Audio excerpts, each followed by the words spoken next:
ممكن أدخل؟ اتفضلي يا نورة. أنا بفرح قوي لما بشوفك بتذاكري يا تيتا، وفي نفس الوقت بستغرب حد يبقى خلص تعليم ويروح برجله تاني للمذاكرة. يا نورة، المذاكرة مش في المدرسة ولا الكلية بس. يعني مثلا انت بكرة هتكبري وتشتغلي، وعشان تطوري من نفسك أو تترقي في شغلك لازم تذاكري وتعرفي كل الجديد. المذاكرة ما بتخلص، ولو بطلنا نتعلم هنقف مكاننا. صح يا تيتا، بس أنا بصراحة ما كانش ليا نفس خالص النهاردة أذاكر. خايفة من ماتش بكرة؟ أنا اتمرنت كويس وعملت اللي عليا، الموضوع ملوش دعوة بالماتش. أمال إيه؟ احكيلي.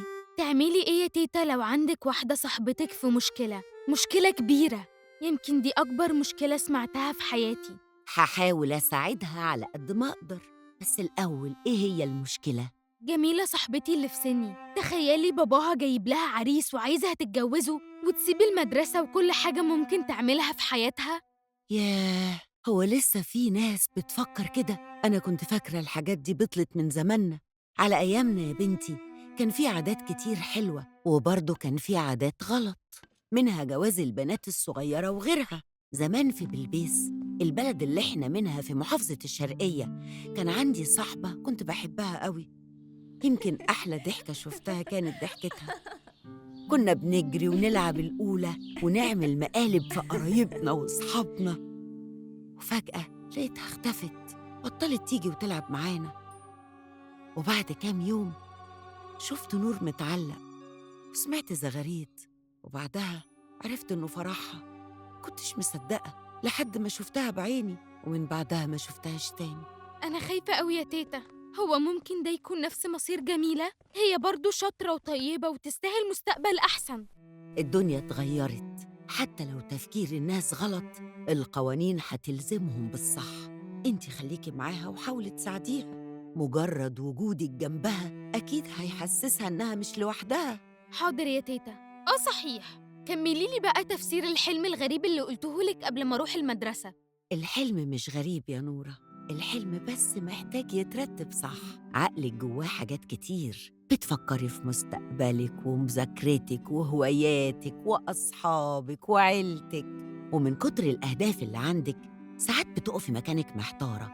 أبدأ منين؟ مع الوقت هتلاقي إجابة لكل أسئلتك. حلمك هيترتب وهتلاقي له معنى وتفسير.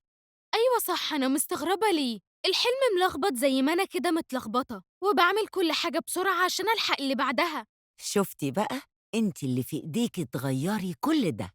يلا يا نورة، ورانا مذاكرة. ألحق أقوم قبل ما تقولي بيقابليني لو فلحتي.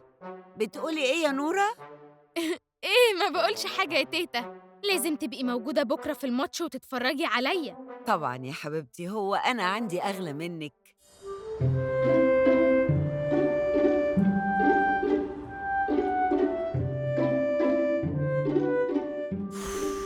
ما كفاية كده يا ماما بقى.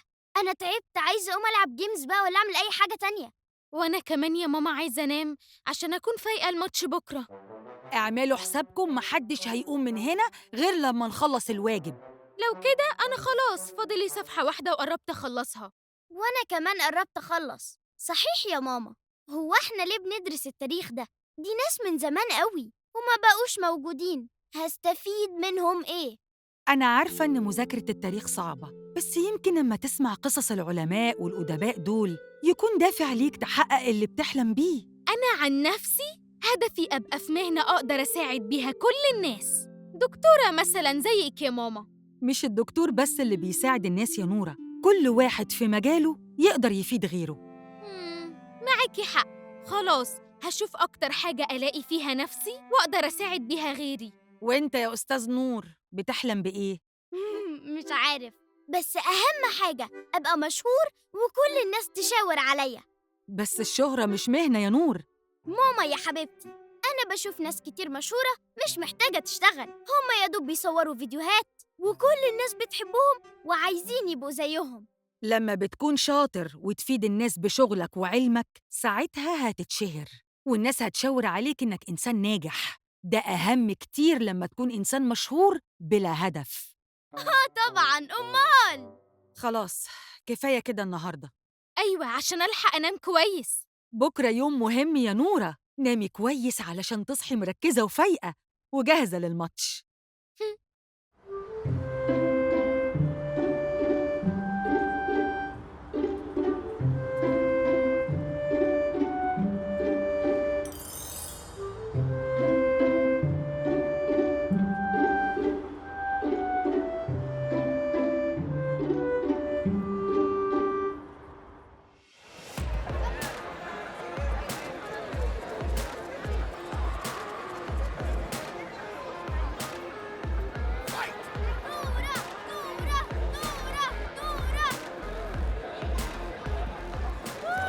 يلا يا نورة، يلا يا جماعة شجعوا نورة معايا، يلا نور شجع معانا يا نور. الله، ما أنا بشجع أهو يا ماما. نورة يلا يا نورة، يلا برافو، يلا يا نورة.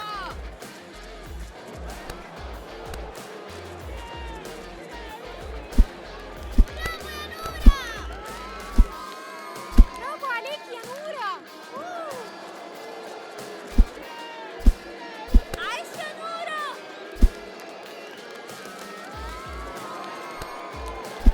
نورة نورة نورة نورة. يلا يا نورة.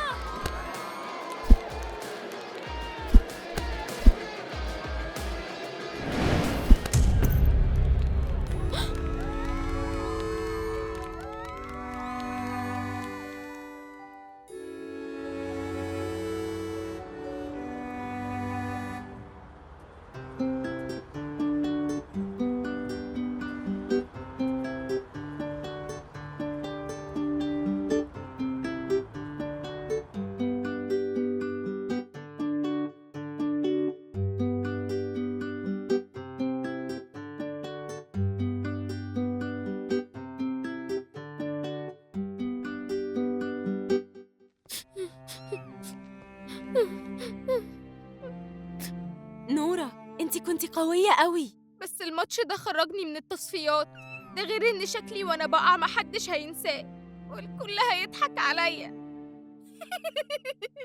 بصراحة الوقعة كانت مسخرة، بس المهم ان انتي ما حصلكيش حاجة.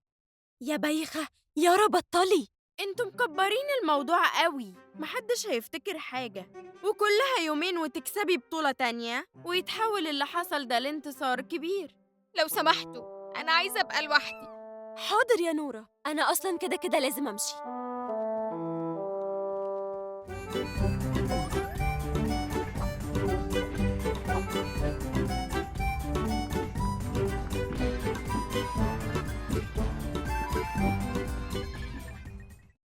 فاكر اما قلت لك بلاش نورة تلعب اللعبة دي؟ على فكرة بقى اللعبة مهمة وبتعلمها صفات كتير، وهي ياما خدت بطولات، ده غير إن الحياة مكسب وخسارة، ونورة لازم تتعلم ده. بس نورة متفوقة ودايما بتطلع الأولى وبتجيب ميداليات، هي مش متعودة على الخسارة. أنا زعلانة جدا إنها خسرت. أهو تركيزك وزعلك مع خسارتها ده هو اللي هيخلي نورة تتضايق أكتر. إذا كنت أنت أكتر واحد بتزعل أما نورة بتخسر أي ماتش ولو صغير. أيوة أنا متضايق، بس بحاول ما اخليش طريقتنا في تشجيعها وإن إحنا عايزينها تكسب تبقى هي السبب إن نورة تزعل. معاك حق. بابا، ماما، شفتوا ده؟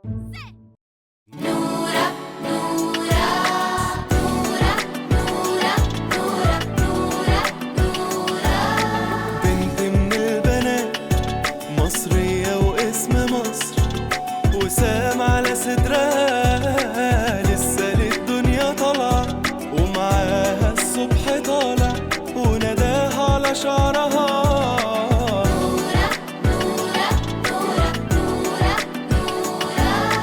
ونورة شايلة ايه في محارة قلبها، أفراح وحنان وطيبة وأحلام من سنها.